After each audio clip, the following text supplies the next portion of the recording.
আজ অযোধ্যায় রাম মন্দিরের উদ্বোধন। বাঙালির প্রশ্ন, নদিয়ার কৃত্তিবাসী রামায়ণ কবে ফিরবে ফ্রান্স থেকে?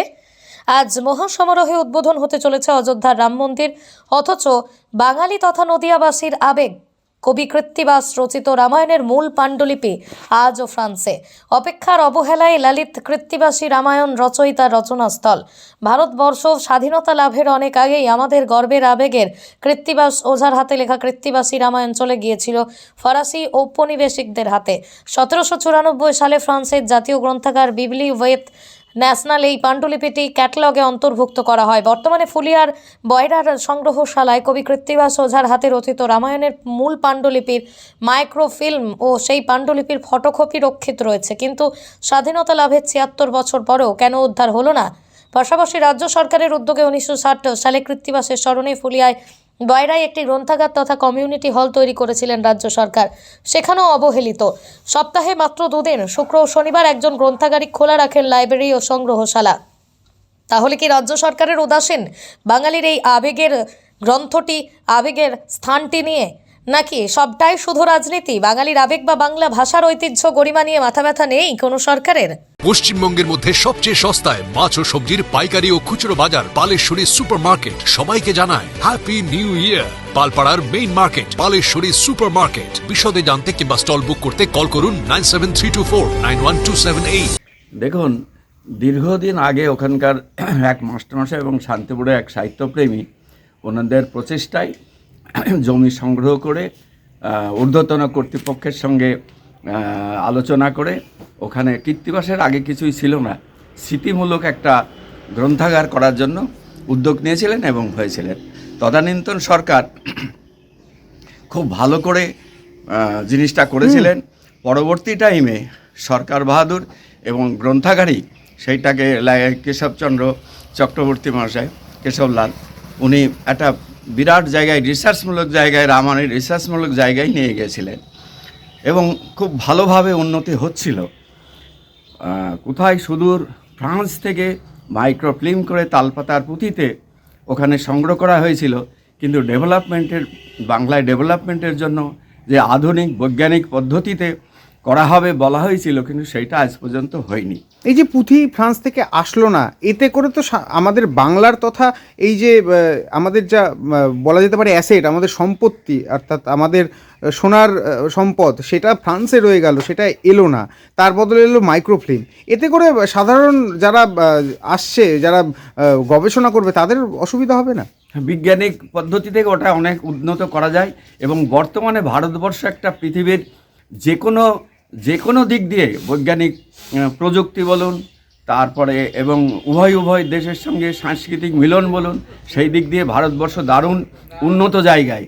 চেষ্টা করলেই পারে সেই অরিজিনাল জিনিসটাকে উদ্ধার করে নিয়ে আসতে এবং যেটা আছে সেইটাকেও ডেভেলপমেন্ট করে বাঙালির জন্য যে মধুর রামায়ণ, সেটাকে বাঙালির কাছে তুলে ধরতে পারে। যেটা কৃত্তিবাস করেছিলেন, সাধারণ ঘরের ছেলে হয়ে সংস্কৃত পড়াশোনা করে রামায়ণ, সংস্কৃত রামায়ণটাকে নিজের মনের মতন করে তৈরি করে বাঙালির জন্য রসদ দিয়েছিলেন। একটা অমৃত ফলের মতন তাকে বাঙালিকে দিয়েছিলেন এবং কৃত্তিবাস ঘরে ঘরে সেইটাকে রামায়ণটা পড়ে পড়ে সবার কাছে প্রচার করতেন। এখন যেমন আমাদের বাংলায়, আমাদের এই দিকটায় চৈতন্য প্রভুর দেশে দেখছি যে হরে কৃষ্ণ এবং কীর্তনের জিনিসটা খুব প্রচার হয়েছে, তখন ছিল রামায়ণের গানের প্রচার। তাহলে এখন বর্তমানে রামায়ণ গানও তো বিলুপ্তির পথে। রামায়ণ বিলুপ্তির পথে, কিন্তু এখানকার জ্ঞানীগুণী শিক্ষানুরাগীরা এবং গ্রন্থাগারিক চেষ্টা করে আবার সেই রামায়ণের সেই জায়গাটায় ফিরিয়ে আনার চেষ্টা করেছিলেন এবং প্রচুর ওখানে পাঠক হতো, রামায়ণ পড়তো, বাড়ি নিয়ে যেত, তারপরে অন্যান্য পড়তো। এখন কর্মীর অভাবে একেবারে জরাজীর্ণ অবস্থা।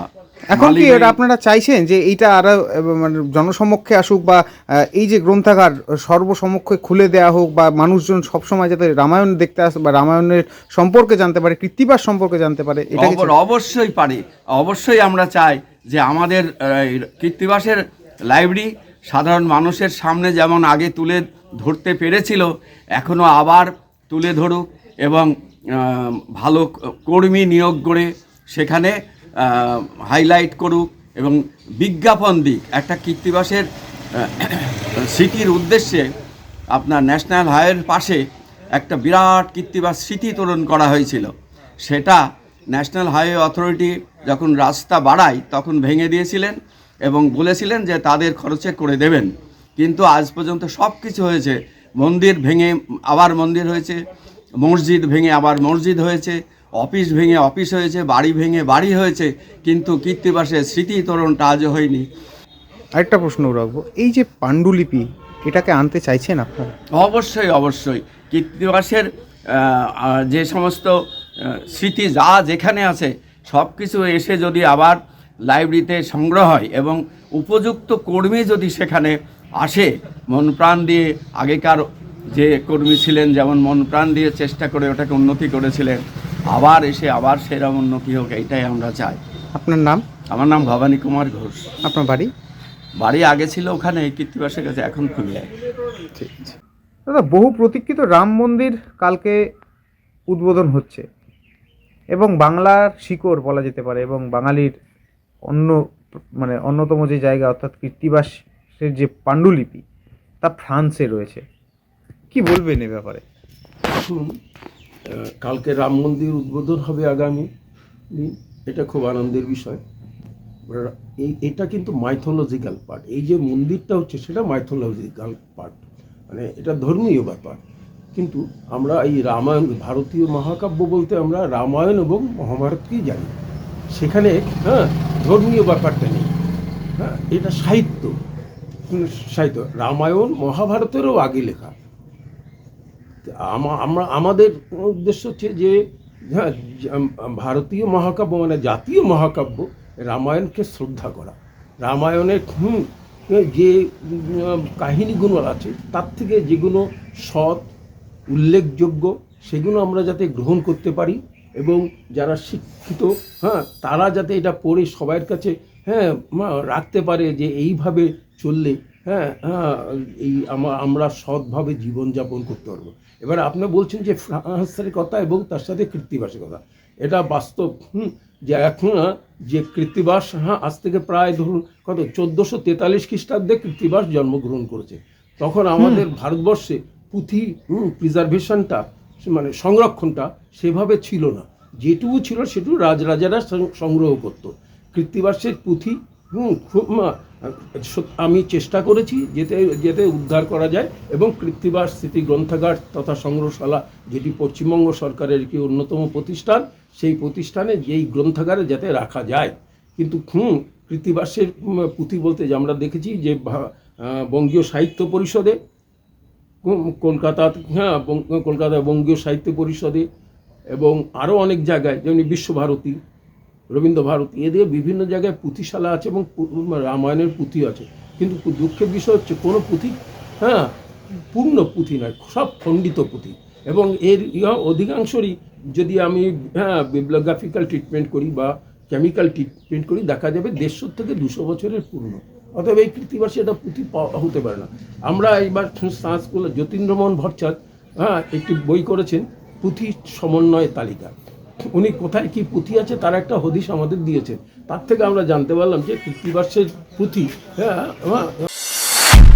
নদিয়া জেলার সবথেকে বড় বিল্ডার্স চাকদার মা মনসা বিল্ডার্স রড ও সিমেন্টের পাইকারি ও খুচরো বিক্রেতা। মা মনসা বিল্ডার্স, পদ্মবিলা, চাকদা, নদিয়া। রড কেনাকাটায় থাকছে ডিসকাউন্ট অফার। মা মনসা বিল্ডার্স। নদিয়ার সবথেকে বড় English medium school JRS public school, প্রায় 35 বিঘা জমির ওপর গড়ে উঠেছে বিশাল ক্যাম্পাস। নার্সারি থেকে শুরু করে উচ্চ মাধ্যমিক, ITI college, law college, BEd college, ভর্তি চলছে জেআরএস পাবলিক। আপনি কোথায় ইনভেস্ট করবেন, কেন করবেন বুঝতে পারছেন না তো? সঠিক গাইডলাইন পেতে আজই আসুন নদিয়ার চাকদাতে নিবেদিতা প্রাইভেট লিমিটেডে। Nivedita private limited, marketing and distribution service. Balcony বা সিঁড়ির রেলিং, মডিউলার কিচেন বা ড্রয়িং রুম, এক কথায় আপনার স্বপ্নের বাড়িকে করে তুলুন আরো সুন্দর। Chakdaha ply centre, gorgeous look বা কোয়ালিটি সবেতেই number 1। Chakdaha ply centre, Chakdaha ply centre, KBM, Chakdaha, Nadia. হোমওয়ার্কটা করেছো? হ্যাঁ স্যার। এ বাবা, ভুল করেছো কেন? চোখে কেমন ঝাপসা দেখছি, লিখতে আর পড়তে খুব সমস্যা হচ্ছে। চাকদার মডার্ন অপটিক্স থেকে ভালো চোখের ডাক্তার দেখিয়ে নাও। প্রতিদিন প্রকৃত চোখের ডাক্তার ও দৃষ্টি বিশেষজ্ঞ মডার্ন অপটিক্স চাকদহে। সৌরবিদ্যুৎ RS Royce solar and engineering নিয়ে এসেছে solar panel, pump, motor, accessories, street light, inverter, DC cable, MC4 contactor. সুলভ মূল্যে ভিন্ন কোম্পানির সোলার প্যানেল পাইকারি ও খুচরো ক্রয় করুন। B17/48 Kalyani Nadia. Samsung, Jio, Realme, নদিয়ার একমাত্র অথরাইজড ডিস্ট্রিবিউটর ঘোষ কমিউনিকেশন, থানার মোড়, চাকদা, নদিয়া।